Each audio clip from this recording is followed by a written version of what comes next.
कारगिल के हमारे देखने सुनने वाले श्रोताओं को हम इंडियन यूथ कांग्रेस और प्रदेश यूथ कांग्रेस लद्दाख की तरफ से जुले सलाम। आप इतने सारे मीडिया वाले आए हमारी बातों को पब्लिक तक पहुंचाने के लिए आप लोगों को धन्यवाद। आज यहाँ पे प्रदेश यूथ कांग्रेस लद्दाख ने मीटिंग किया, लेह और कारगिल के सारे मेंबरान एक साथ बैठ के, और यहाँ पे जितने भी हमारे मुद्दे आज लद्दाख में, लेह कारगिल में अलग कोई मुद्दे नहीं है, सारे हमारे एक तरह के मसले हम झेल रहे हैं रोजमर्रा की जिंदगी में, उसके ऊपर हम लोगों ने डिटेल में मीटिंग किया। जैसे हमारे यहाँ अनएम्प्लॉयमेंट का इशू है, बेरोजगारी इतना बढ़ गया है कि हम लोग 3-4 साल से बेरोजगारी पे ही काम कर रहे हैं, यही हमारा रोजगार बन गया है। इसी तरह किस तरह हमारे यहाँ पे हम लोगों को बांट के, हम लोगों को एक दूसरे से दूर रख के राजनीति करने की कुछ लोगों की कोशिश है। किस तरह हमारे यहाँ पे एपेक्स और केडीए उसके खिलाफ एक होके लड़ रही है। सारे हमारे जितने एक दूसरे के साथ शिकवा गिला थे वो सब खत्म करके एक साथ मिल के लद्दाख को बचाने के लिए एक साथ बैठ के हमारे जो 4 मुद्दे हैं उसके लिए, जिसमें कांग्रेस पार्टी का पूरा सपोर्ट है, वही चीज जैसे एपेक्स केडीए कर रहे हैं उस पर कैसे हम कांग्रेस के यूथ मिल के लद्दाख की इन मसलों को घर घर पहुंचा सकते हैं, कैसे ऊपर सरकार तक पहुंचा सकते हैं, उसके ऊपर हमारी मीटिंग हुई। और देख के बहुत अच्छा लगा कि कारगिल में भी उतना ही जोश है हमारे जवानों में जितना लेह में है, बल्कि कारगिल में ज्यादा हमें नजर आ रहा है। तो इस बात पे मुबारकबाद भी देना चाहते हैं और पब्लिक को ये हम विनती भी करना चाहते हैं कि आप लोग, हम जिन मुद्दों पे, आपके जिन मुद्दों को हम मीडिया में के माध्यम से या फिर आप लोगों के घर पे आके आपसे डायरेक्टली बात करेंगे, उन सब में आप भी हमें सहयोग दें, सपोर्ट करें। और इसी तरह हम लेह और कारगिल को एक साथ रख के लद्दाख को और लद्दाखियत को, लद्दाख स्पा का जो एहसास है उसको आगे रख के हम लद्दाख को आज के जो बहुत बड़े मुद्दे हैं उससे बचाने का हम मिलके काम करें। हम लोग इस स्टेट एग्जीक्यूटिव मीटिंग में, जो हमारा पहला स्टेट एग्जीक्यूटिव मीटिंग है एक साथ मिलके इस तरह से, जिसकी नींव हमारे केडीए और एपेक्स के नेताओं ने रखा, उसी नक्शे कदम पे हम चल के ये सारे मुद्दे उठाने वाले हैं। इस स्टेट एग्जीक्यूटिव में हमारा एक बहुत बड़ा, एक बहुत हमारा महत्वपूर्ण एक टॉपिक ये भी था कि हम कैसे लेह और कारगिल को मिला के भारत के इस पूरे राजनीतिक और सामाजिक मशीनरी का, सिस्टम का पार्ट बना सकते हैं। जम्मू कश्मीर में रहते हुए जेएंडके से ही सारा चलता था, कश्मीर से चलता था, जम्मू से चलता था, हम लोगों की डायरेक्ट बात नहीं होती थी, तो उस पे भी हम लोगों का बड़ा जोर रहेगा। तो उसमें उस पे चलते हमारा एक प्रोग्राम है इंडियन यूथ कांग्रेस का, बेहतर भारत की बुनियाद करके। इस प्रोग्राम के बारे में और आईवाईसी, इंडियन यूथ कांग्रेस और प्रदेश यूथ कांग्रेस के और मसलों के बारे में, और जिस तरह से हम आगे विजन जो हमारा है उसके बारे में मैं विनती करूंगा कि हमारे एआईसीसी के सेक्रेटरी और इंडियन यूथ कांग्रेस के नेशनल इंचार्ज श्री कृष्णा अलावुलू जी से आप लोगों को बताएं। सभी को जुले सलाम, आने के लिए धन्यवाद। आज कारगिल में भारतीय युवा कांग्रेस का लद्दाख प्रदेश कांग्रेस कमेटी का स्टेट एग्जीक्यूटिव मीटिंग हुआ। इसमें कारगिल के और लेह लद्दाख के सारी टीम यहाँ पे आई थी। हमने चर्चा किया कि आने वाले दिनों में यूथ कांग्रेस की क्या रूपरेखा रहेगी, क्या प्लान रहेगा। यह निर्णय हुआ कि आने वाले दिनों में कारगिल के काउंसिल इलेक्शंस को प्रायोरिटाइज किया जाएगा और कारगिल के कांग्रेस पार्टी के नेतृत्व, लद्दाख के कांग्रेस पार्टी के नेतृत्व जो भी रणनीति तय करती है उसमें यूथ कांग्रेस पूरी दम से चुनाव में मदद करेगा। ये निकल के आया कि कारगिल, लेह, लद्दाख के युवाओं को सबसे ज्यादा परेशानी बेरोजगारी से हो रही है, नौकरियां नहीं है। जो वादे किए जाते हैं नौकरियों को लेके, भर्तियों को लेके, वो पूरा नहीं किया जा रहा है। उसके लिए बहुत सारे कारण हैं, लेकिन जो जड़ है वो जो भारतीय जनता पार्टी की गलत नीति, गलत सोच, वो जड़ है। 2014 में, 2019 में मोदी जी ने 2 करोड़ नौकरियां की बात की। आज हमें लग रहा है कि हिंदुस्तान में सिर्फ 2 लोगों को नौकरियां मिली हैं, एक मोदी जी को और एक अमित शाह जी को। बाकी सारे लोग बेरोजगार हैं, उनके पार्टी में भी और बाहर भी। कारगिल, लेह, लद्दाख के रेजिडेंसी सर्टिफिकेट का मसला आप सब से छुपा हुआ नहीं है। आज तक अगर इस मसले का हल नहीं निकाला गया है, इसका एक ही मतलब है कि ये प्रशासन लद्दाख के लोगों का, कारगिल के युवाओं का, लेह के युवाओं के बारे में चिंता नहीं करती, केयर नहीं करती। ऐसे मुद्दों को निकालकर आगे ले जाकर कांग्रेस पार्टी ने पहले भी युवाओं को, गरीबों को, मिडिल क्लास के लोगों को पहले भी न्याय दिया है, आगे भी न्याय देंगे। तो एक बड़ा मुद्दा ये था। आगे यूथ कांग्रेस की प्लानिंग कैसे रहेगी ऑर्गेनाइजेशनल लेवल पर और इलेक्शन के लेवल पर, इस पर भी चर्चा हुई और कुछ फैसले हुए और उस प्लान की इम्प्लीमेंटेशन को रेगुलर टाइम पर रिव्यू किया जाएगा। सारे देश में यूथ कांग्रेस आने वाले दिनों में बेहतर भारत की बुनियाद कार्यक्रम करने वाली है। उस कार्यक्रम का भी लॉन्चिंग आज होगा। तो इन सारी चीजों के साथ आज ये मीटिंग अच्छी मीटिंग रही, कारगिल में पहली बार रही। तो मुझे विश्वास है कि कारगिल की टीम, लेह की टीम, लद्दाख की टीम आने वाले दिनों में बहुत अच्छा काम करके कांग्रेस पार्टी का, कारगिल, लेह और लद्दाख के जनता का भविष्य मजबूत करने में पूरा योगदान देगा। सर, जिस तरह से आपने कहा कि LHDC करगिल के जो काउंसिल इलेक्शन है उसको प्रायोरिटाइज किया जाएगा, करगिल में कांग्रेस पे लोग कैसे और क्यों भरोसा करें? क्योंकि पिछले 5 साल में करगिल के जो कांग्रेस है, खासकर जो सीनियर लीडर्स हैं, उनकी तरफ से करगिल के इश्यूज को लेके एक भी प्रेस कॉन्फ्रेंस या इंटरव्यूज देखने को नहीं मिला है। कारगिल के लोगों को कांग्रेस पार्टी पे भरोसा इसलिए करना चाहिए क्योंकि नरेंद्र मोदी और बीजेपी की तरह हम खोखले वादे नहीं करते हैं, फालतू भाषण नहीं करते हैं, हमेशा मुंह खुला नहीं रखते।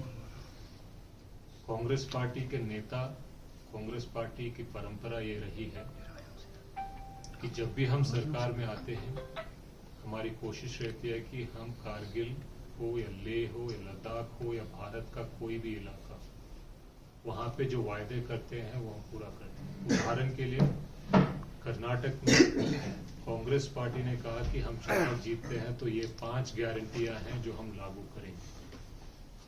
सरकार बनते ही कैबिनेट की बैठक हुई और ये निर्णय पास किए गए कि जो 5 गारंटी कांग्रेस पार्टी ने जनता से वादे किए वो लागू किए जाए।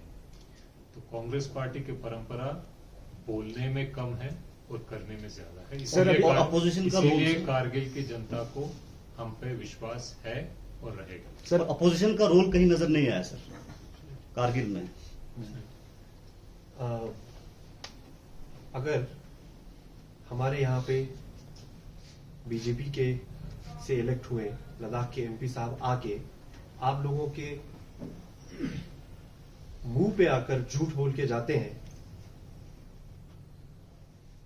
तो फिर अगर उनके खिलाफ जो निकले हैं उनका सपोर्ट नहीं करेंगे तो आप किनका सपोर्ट करेंगे? जो हम पूरे लद्दाख के सामने ये कह के मीडिया में, रैलियों में, आपके मोहल्ले में आके कह के गए हैं कि 6,471 पोस्ट हम एक महीने में निकालेंगे, उनमें से कितने पोस्ट आज निकाले हैं, उस पर कितनी आवाज हम लोग यहां पे उठाते हैं? और करगिल में कितनी आवाज उठाया सर आपने? आज हम ये मीटिंग ही इसीलिए करने के लिए आए हैं कि आपके कारगिल में, जहां पे सिर्फ बीजेपी और कांग्रेस का ही की लड़ाई नहीं है, वहां पे हम किस तरह से इन मुद्दों को आगे लेके जा सकते हैं, वहां पे हम किस तरह से आपके घर घर आके हम आप लोगों से बात कर सकते हैं, रूबरू कर सकते हैं, उसके लिए हम लोग मीटिंग करने के लिए आए हैं। हर चीज को आप तक पहुंचाने के लिए सिर्फ एक ही तरीका नहीं होता है, उसके लिए बहुत सारे तरीके होते हैं। उसके लिए हम आज पहल करने की कोशिश कर रहे हैं।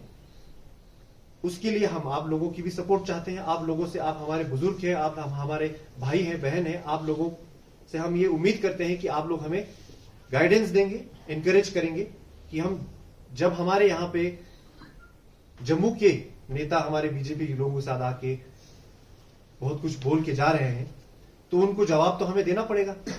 अगर हम ये देखते हैं कि कोई जवाब नहीं दे रहा है तो हम भी चुप बैठेंगे, ऐसा नहीं करेगी यूथ कांग्रेस। कांग्रेस की तरफ से हम आपके हर इशू को, लद्दाख के हर मसलों को जिस तरह आप आगे पहुंचाना चाहते हैं उसी भाषा में हम आगे ऑर्गेनाइज होके, एकजुट होके पहुंचाना चाहते हैं। सर, इलेक्शन जब नजदीक है उस वक्त पहल क्यों कर रहे हैं? इससे पहले भी आप एक्टिव हो सकते थे ICC.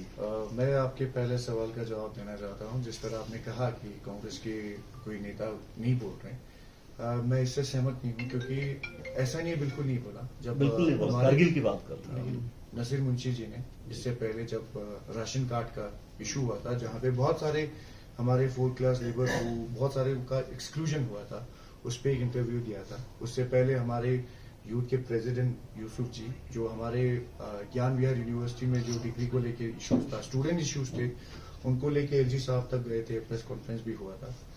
Apart from that, UT बनने के बाद लद्दाख का पॉलिटिकल नरेशन और सर्कमस्टेंसेस जो है अलग हुए थे। हम सबको पता है कि एपेक्स और केडीए जो है लद्दाख के इन चीजों पे, मुद्दों पे बात करने लगे। हालांकि हमने ले में इलेक्शन को भी बॉयकॉट किया, और आप भी इन चीजों से वाकिफ है कि एमएचए ने, मिनिस्ट्री ऑफ होम ने किसी भी पॉलिटिशियन को, आई मीन किसी भी, आई नॉट से किसी भी पॉलिटिशियन को लद्दाख के मुद्दों को लेके एमपी को नहीं बुलाया। लद्दाख के मुद्दे को लेके ले या कारगिल के सीसी को नहीं बुलाया। लद्दाख के मुद्दे के ऊपर डिस्कशन करने के लिए केडीए और एपेक्स को बुलाया, जहां पे कांग्रेस के भी रिप्रेजेंटेटिव थे और अन्य पार्टी जो भी हो, सबके रिप्रेजेंटेशन है। तो हम एक कलेक्टिवली, बीजेपी को छोड़ के Ladakh as a whole collective होके, कांग्रेस ने हमेशा, चाहे कारगिल में हो चाहे ले में हो, सीनियर जो लीडर है, जो पहले कांग्रेस के साथ ताल्लुक रखते थे, उन सब ने कारगिल, ले, लद्दाख के बारे में इशू हमेशा उठाया। केडीए ने कितना काम किया मेरे से ज्यादा आप बेहतर जानते हैं। केडीए में क्या कांग्रेस के नेता नहीं? ऑब्वियसली है। तो हाँ, कांग्रेस ऐसा पार्टी, हम कांग्रेस के सिंबल को लेके अभी तक शायद ज्यादा एक्टिव नहीं हुए, क्योंकि लद्दाख ऐसा होल यूनिटी, अभी कारगिल में देखिए, स्कूल का हो, ट्रस्ट का हो, या इंटरनल जो भी इश्यूज हो, केडीओ को लेके आज कारगिल एक हुआ है। मैं 100% तो नहीं कह सकता हूं, लेकिन 80% of the people of the Kargil are with KDA, जो एक बड़ा अचीवमेंट है, और केडीए का पार्ट कांग्रेस है। सो ये नहीं कह सकते हैं कि कांग्रेस ने कुछ नहीं बोला, हमेशा बोला है। ले में भी देखिए, हर एक इशू पे कांग्रेस के काउंसिलर्स बोलते हैं, और बड़े इश्यूज पे हम एपेक्स के साथ सपोर्ट करते हैं। दूसरी बात, जो अब इलेक्शंस के बारे में बात करते हैं कि इलेक्शन पे ही पहल क्यों, क्योंकि इलेक्शन ही वही एक रीजन है जहां हम मुद्दों के ऊपर बात करके मैनिफेस्टो लोगों तक पहुंचाते हैं, लोगों को अपना क्या विजन है वो लोगों पे रखते हैं। अब बीच में इलेक्शन नहीं तो हम किससे वादा करेंगे कि हम करेंगे क्या। और इससे पहले भी हमने मीटिंग्स की, बात की, कारगिल में नहीं की, लेह में की। इस यूसुफ हमारे भारत जोड़ो यात्रा के लॉन्च में आए थे, उससे पहले कारगिल के हमारे यूथ एग्जीक्यूटिव लेह में आए, मेरे ऑफिस में हमने बात की। सो ये सिलसिला होता रहा। लेकिन पहली बार कृष्णा अलावरू जी जो हमारे नेशनल यूथ इंचार्ज है वो पहली बार कारगिल विजिट थे, और अभी कल हमने 30-40 यूथ के साथ मीटिंग की। आज तकरीबन 20-30 लोगों के साथ हम इंटरेक्शन कर रहे हैं। सो जो मेहनत हमने पिछले 1-1.5 साल में की, जो मीडिया में नहीं आया, उनके रूबरू उनसे इंटरेक्शन करने के लिए हमारे लद्दाख के इंचार्ज और नेशनल इंचार्ज जो है कारगिल में आए हैं।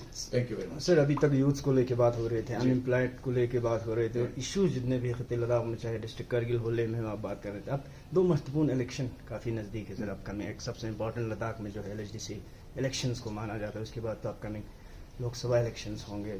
तो क्या क्या स्ट्रैटेजीज आने वाले दिनों में इलेक्शन को लेके कांग्रेस कमेटी के होंगे? और दूसरी तरफ अगर हम देखा जाए तो बीजेपी हमेशा उनको यही नारा रहा है कि कांग्रेस मुक्त भारत।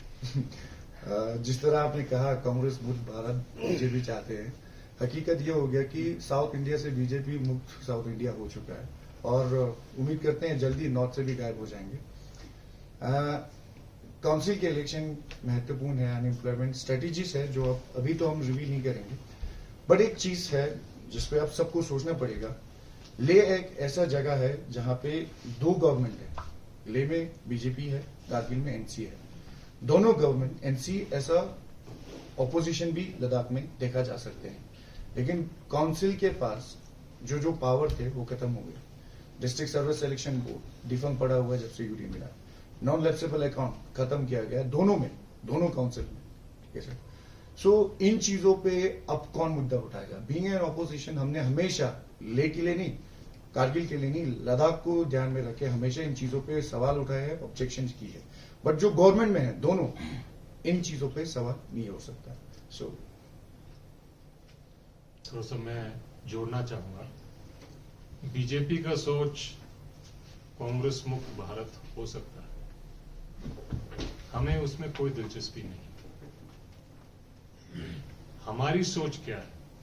हमारी सोच है कि बेरोजगारी मुक्त भारत, महंगाई मुक्त भारत, नफरत मुक्त भारत। हम मुद्दों से मुक्ति चाहते हैं। हमें कोई दिक्कत नहीं है कोई पॉलिटिकल पार्टी है, रहने दें। अगर बीजेपी मुद्दों से मुक्त करने की बात करती थी तो आज बीजेपी कर्नाटका नहीं हारती, हिमाचल नहीं हारती, और धीरे धीरे भारत का नक्शा, पॉलिटिकल नक्शा बदल नहीं पाता। कांग्रेस की सोच ये है कि जो मुद्दे जनता को परेशान कर रहे हैं उनसे मुक्ति कैसे दिलाएं, उस पर ध्यान दें। सर अभी आपने कहा कि कांग्रेस खोखले वादे नहीं करते हैं। अगर करगिल की बात करें तो इससे पहले कांग्रेस की हुकूमत था, उस दौर में जोजिला और एयरपोर्ट का मसला पीक पे था, अभी भी है। तो इसको लेकर आपने कोई स्ट्रेटेजी बना के ग्राउंड पे तो कोई काम किया है? तो कैसे बोल सकते हैं कि कांग्रेस खोखले वादे नहीं करती? मैं ये कह रहा हूं कि कांग्रेस जो वादे करती है वो निभाने की कोशिश करती है। मैंने आपको कई उदाहरण दिए जहां हमने वादे किए और वक्त पे निभाने की कोशिश भी की। कहीं कहीं पे हो सकता है कि जो वादे हमने किए हैं वो पूरी तरह सफल ना हो। इसका मतलब ये नहीं है कि हम जो वादे करते हैं वो बिना सोचे समझे करते हैं और उसको हम निभाते नहीं। आप हिमाचल की सरकार लीजिए, आप राजस्थान की सरकार लीजिए, आप कर्नाटक की सरकार लीजिए, छत्तीसगढ़ की सरकार लीजिए, जो वादे हमने किए हैं हमने बहुत सारी पूरी की। छत्तीसगढ़ आज देश में सबसे कम बेरोजगारी छत्तीसगढ़ में, वहां कांग्रेस की सरकार। जो हेल्थ प्लान की बात करते हैं, अगर राजस्थान में आप अशोक गहलोत जी के नेतृत्व में जो हेल्थ प्लान इंप्लीमेंट किया गया है उसको देश के किसी भी प्रदेश के हेल्थ फैसिलिटी से आप कंपेयर करेंगे तो आपको मिलेगा कि वो सबसे ज्यादा पॉपुलर और लोगों को हेल्पफुल हेल्थ स्कीम होगी। कांग्रेस जहां जहां कोशिश करती है काम करने की, जैसे आज कर्नाटका में हमने बोला कि हम अन्न भाग्य स्कीम गरीबों के लिए लेके आए, वो स्कीम लेके आए तो नरेंद्र मोदी जी ने क्या किया, उन्होंने कहा कि अब एफसीआई सरकारों को अनाज नहीं भेजेगी। कोशिश हम पूरा कर रहे हैं, फिर भी वो वादा पूरा किया जा रहा है। अगर कहीं कमियां रही होंगी तो कमियां हमेशा रहती हैं, हम पूरा करके दिखाएं। लेकिन इस बात में कोई दो राय नहीं है कि कांग्रेस ने वादे जो किए हैं ज्यादा से ज्यादा पूरा किए। पिछले दिनों में आपने एक वीडियो देखा होगा, एक वंदे भारत ट्रेन है जिसको एक पुरानी इलेक्ट्रिक इंजन खींच के लेके जा रही है। प्रधानमंत्री जी वंदे भारत ट्रेन की फीता काटते हुए थकते नहीं, और जनता जानती है कि कहीं पानी वंदे भारत के अंदर आ रहा है और कहीं वंदे भारत का इंजन वही इंजन है जो 70 साल के कांग्रेस हुकूमत में किया गया। तो बीजेपी सरकार वो वंदे भारत ट्रेन की तरह है जो आज भी कांग्रेस के किए हुए काम पे अपना गाड़ी आगे खींच के लेके जा रही। धन्यवाद। कृष्णा जी, अभी 10 से 12 को जुलाई बेहतर भारत की बुनियाद का आप आगाज कर रहे हैं, तो वहाँ आपके क्या एजेंडास रहेंगे, किन किन मुद्दों पे आप लोग कुछ बात करने वाले हैं? जी, बेहतर भारत की बुनियाद इंडियन यूथ कांग्रेस का नेशनल कन्वेंशन है। मतलब देश भर से यूथ कांग्रेस के कार्यकर्ता और ऑफिस बेरर्स बेंगलुरु में पहुंचेंगे। हमारी ये एक तरीके से 2024 के लिए लॉन्च है, जो इलेक्शन हम प्लानिंग कर रहे हैं या जो भी स्ट्रैटेजीज हम कर रहे हैं। हमारी सोच इसमें बहुत सिंपल है कि अच्छे दिन के वादा करते करते पिछले 9 सालों में बुरे दिन देखने को मिल रहे हैं। गैस सिलेंडर 1000 पार हो गया है, पेट्रोल 100 पार हो गया है, बेरोजगारी रिकॉर्ड लेवल पे छू रही है, चाइना लद्दाख में घुस गया है, कब्जा करके बैठा हुआ है।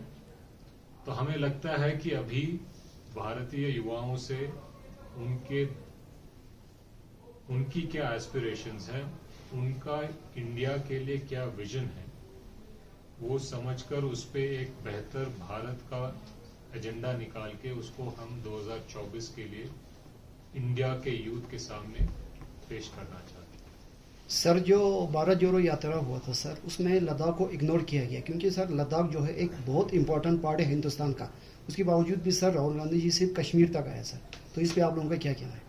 देखिए, भारत जोड़ो यात्रा की भावना आप समझिए कि कन्याकुमारी से सदर्न मोस्ट पार्ट से नॉर्दर्न मोस्ट पार्ट तक चल के आए, और उसका संदेश बहुत क्लियर था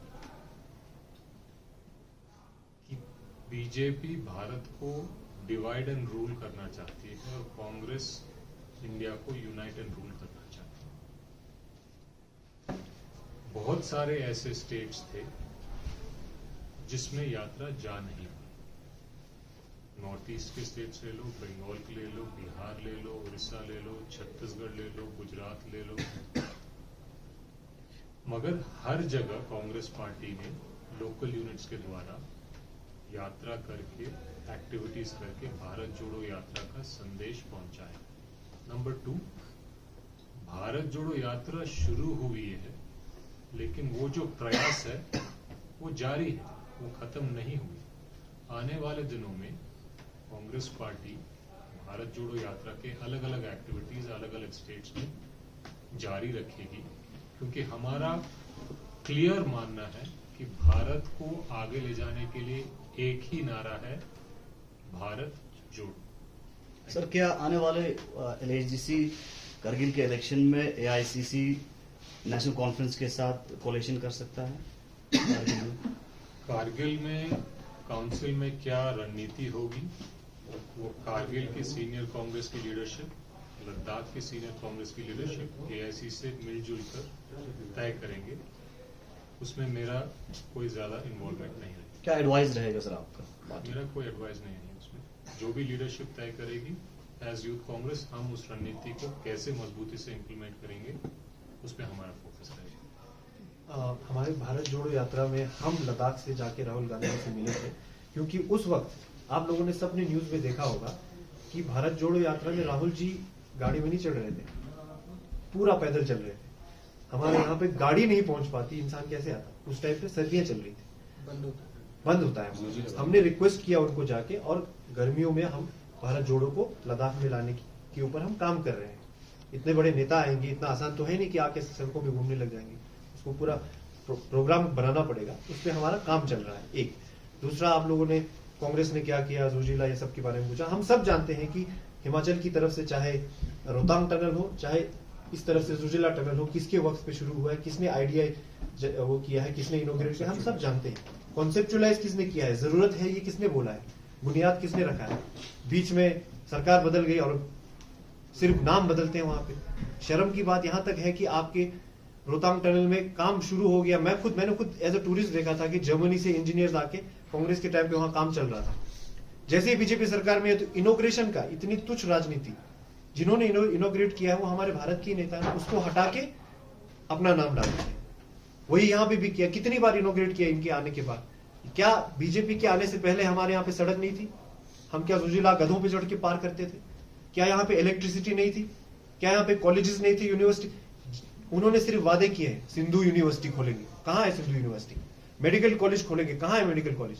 लेह और कारगिल में आज भी एक ही डिस्ट्रिक्ट लेवल बड़ा हॉस्पिटल है, कांग्रेस के टाइम पे बना है। एक कारगिल में स्कूल, प्राइमरी स्कूल, आप बाकी छोड़ो, एक प्राइमरी स्कूल दिखा दो जो बीजेपी ने शुरू किया है। बीजेपी के आने के बाद बना ही क्या है, आप ये मुझे बताओ? सिर्फ सपने दिखाए हैं। एक स्कूल, एक हॉस्पिटल बनाओ ना, जो शुरू किया है, जो पहले से चल रहा है उस पर बजट देके शीशा लगा देना, वो तो हर सरकार करती है। एक फैसिलिटी नया बताओ जो शुरू किया है, चाहे स्टेट यूटी लेवल पे, लद्दाख के लेवल पे, चाहे कारगिल के लेवल पे। सिर्फ जियो के टावर बेचे हैं इन्होंने, इसके अलावा कुछ नहीं किया है। मैं लोगों को बताना चाहता हूं, टावर से आप लोग जब खुश होते हैं, आपके लिए सड़क बनता है, हॉस्पिटल बनता है, आपके लिए ब्रिज बनता है, पुल बनता है, तो उस पर चलने के लिए आपसे पैसे नहीं लेती सरकार। टावर जितने लगाएंगे आपकी जेब से पैसे जाते हैं, जो सीधा जाके अमीर लोगों के जेब में जाता है। जो बीएसएनएल, अगर इनका हमें टावर पहुंचाने का, नेटवर्क पहुंचाने का इनकी मंशा थी अगर, तो जो पहले से बीएसएनएल हमारे यहां इतना अच्छा हर जगह पहुंचा था, उसको आज 4G 5G तक क्यों नहीं पहुंचाया? क्यों नहीं पहुंचाया? उसमें पैसे सरकार को जाती, जहां प्राइवेट बिजनेसमैन को पैसे जाता है, उसके लिए वो लोग दिन रात काम करेंगे। इसके अलावा उन्होंने कुछ नहीं किया। आप बीजेपी वाले आके दावा ठोक के बताओ कि आपने क्या है हमारे यहां पे बनाया है नया, तो ये आप समझिए कि कांग्रेस ने ही लद्दाख का बुनियाद रखा है। आज जो लद्दाख है कांग्रेस की वजह से है। आगे बीच में रुकावट आई, उन्होंने इनके झूठे वादों की वजह से हम थोड़े से हमारे लोग परेशान हो गए, लेकिन अब फिर से सरकार कांग्रेस की बनेगी और हम फिर से अपने काम को जो उन्होंने अधूरा छोड़ा है उसको आगे बढ़ाएं। सर कारगिल में जहाज उतारेगा फिर सर कांग्रेस? क्यों नहीं उतारेंगे? फिर अभी तक सर, आज इतना साल हो गया, अभी तक कारगिल में 70 साल हो गया कांग्रेस को हुकूमत था। क्योंकि आपको पता है सर, लेह में 5-6 जहाज उतरता है। कारगिल में सर यहाँ पे पेशेंट लेने के लिए विंटर में इतना परेशानी है, तो बीजेपी पे चलो हम नहीं छोड़ते, तो कांग्रेस एक जहाज उतारेगा सर कारगिल में? बिल्कुल सही बात उठाई आपने। हम ऑपोजिशन में रहते हुए हमने एलजी को कारगिल के एयरपोर्ट के बारे में हमने रिप्रेजेंटेशन दिया, जबकि ये लोग सरकार में है ना। अभी तक क्या एक्टिविटी किया बताइए? आप हमें वापस से आप काम हमें सौंपिए, हम बिल्कुल करेंगे, क्यों नहीं करेंगे? जिस तरह से चीता साहब ने कहा कि कांग्रेस इश्यूज जो हैं वो रेस करते हैं, खासकर करगिल के कॉन्टेक्स्ट में, तो सर भी कह रहे हैं कि करगिल एयरपोर्ट को एक रिप्रेजेंटेशन दिया है, लेकिन पब्लिक डोमेन में हमने एक प्रेस कॉन्फ्रेंस या इंटरव्यूज या एक कॉन्क्रीट तरीके से करगिल एयरपोर्ट की इशू को रेस करते हुए कभी भी नहीं देखा। आप क्या कहेंगे इसमें? जब ये यूटी बना था, बीजेपी के बहुत सारे लीडर्स यहाँ पे आए थे, और जितना मुझे पता है उन्होंने पहले लेह और कारगिल को डिवाइड करने की बात की थी, राइट? उस समय बीजेपी ने आप सबसे वादा किया था कि यहाँ एयरपोर्ट बनेगा, ये बनेगा। बदले में क्या चाहिए था हमको? कारगिल और लेह का डिवाइड होना। बाद में जब एयरपोर्ट ये ख्वाब दिखाया था आपका एयरपोर्ट बनेगा, जब बन रहा है तो हमने क्रिटिसाइज तो नहीं किया कभी भी, बनना चाहिए था, लेकिन अब में क्या रीजन दे के वो रिजेक्ट हो गया था? और कहां पहुंच के क्या केडीए के सवाल भी मैंने जिस तरह पहले कहा, क्या लद्दाख के इश्यूज जो है इंपॉर्टेंस है, क्या केडीए उठा रहे हैं? तो इन सारी चीजों पे भी बात कर रहे हैं। सो मैं आराम से ही कहना चाहता हूं, मुद्दा जो भी है आज लद्दाख में जो भी मुद्दे हैं उसको पूरा करने का एक अल्टरनेटिव पॉसिबिलिटी सबसे बड़ा किसी पार्टी में है वो कांग्रेस है और हमेशा रहेगा। बीजेपी ने अब सबने देख लिया है, विटनेस किया है 5-6 साल में क्या क्या हुआ है, क्या क्या नहीं हुआ है, सबने देखा है। एमपी साहब बल्ब लेके चल रहे हैं, बोलते हैं इन्वर्टर वाला बल्ब है, ट्रांसमिशन लाइन के बदले 300,000 रुपए वाले बल्ब पे पहुंच गए। सो अब इन 5 टैंकर आने से पहले बोलते हैं 5 वोट आया उसका टैंकर मिलेगा कि नहीं मिलेगा। सो ऐसे नेता को आप सपोर्ट कर रहे हो, आपकी चॉइस है। कांग्रेस जो 70 साल से जमीन से उठा के कारगिल हो चाहे लद्दाख हो, आज हमारी औकात यहाँ तक बनी कि हम दिल्ली से लेके बॉम्बे तक अपने बच्चों को पढ़ाने के लिए भेज सकते थे। सो इस लद्दाख को कांग्रेस ने बनाया। तो अब पब्लिक की चॉइस है, उनको जो ऐसा नेता चाहिए जो बल्ब देके ट्रांसमिशन लाइन का सपना दिखा के अभी बल्ब बेच रहे हैं, या वो चाहिए जिन्होंने इंफ्रास्ट्रक्चर से ज्यादा ह्यूमन डेवलपमेंट में काम किया। Thank you. ये ये जो हमारा बेहतर भारत का बुनियाद है, बेहतर भारत का बुनियाद बेहतर भारत का बुनियाद प्रोग्राम हम लॉन्च कर रहे हैं अभी लद्दाख में। यहाँ से पूरे भारत तक हम जुड़ेंगे और IY इंडियन यूथ कांग्रेस को, प्रदेश यूथ कांग्रेस लद्दाख को स्ट्रॉन्ग करेंगे। बाकी आप लोगों की जितने भी शिकवा गिला है कि प्रेस कॉन्फ्रेंस नहीं करते, आप अपने बस्ते बांध लें, हम आपको इतना बुलाएंगे कि आप खुद ही परेशान हो। सर आखिरी सवाल, AICC लद्दाख में 2 लीडरशिप क्यों है? लद्दाख कांग्रेस में 2 लीडरशिप क्यों है? नहीं, एक ही लीडरशिप है। जोरा साहब और करबलाई है। जोरा साहब प्रेसिडेंट है। जोरा साहब और करबलाई नहीं, आपको ऑर्गेनाइजेशन स्ट्रक्चर का एक सिस्टम होता है ना। जोरा साहब प्रेसिडेंट है, करबलाई साहब वर्किंग प्रेसिडेंट है, फिर हमारे जनरल सेक्रेटरी है, फिर वाइस प्रेसिडेंट है, ऐसे करके ऑर्गेनाइजेशन होता है। Thank you. For more updates, subscribe to our channel Kargil Today. Click the show links and enjoy watching the videos. Like us on Facebook and follow us on Instagram. Keep watching Kargil Today. Keep enjoying Kargil Today, the only voice of Kargil Ladakh.